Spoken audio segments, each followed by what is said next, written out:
G'day guys, in this video I'm going to show you how you can change the menu font size in Shopify. Really simple, you just need to do a few things. Make sure you watch this video to the end as it will all make sense.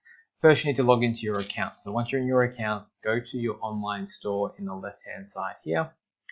Now from here, once this page loads, whatever your current theme is and the three dots are, you're going to tap on that and then you're going to click on edit code. I'm going to wait for this page to load. Now we need to simply access theme.liquid, so we're going to click on this.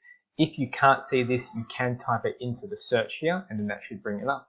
But click on theme.liquid, then from here you're going to scroll all the way down to the very bottom, all the way to the point where you can see /body. Okay, so we want this to be highlighted specifically. Now from here we're going to paste in a little bit of code directly into this area, so just in front of body. So we're going to press enter, so you should have a gap from here, so not below but always make sure it's above, and then we're going to type in the code which I've just pasted in now.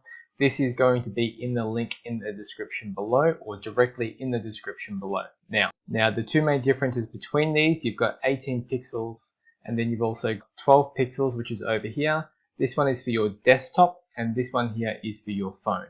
So what you can now do is you can change the pixels. You'll need to change it and then save it in the top right hand corner and then go on preview on your online store and then just adjust up or down depending on the size that you would like it to be.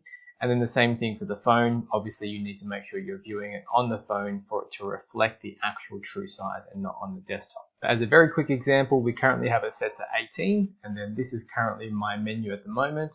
Now, if we change this over to something a bit more drastic, so let's say we want this to be large 30, we're going to click save.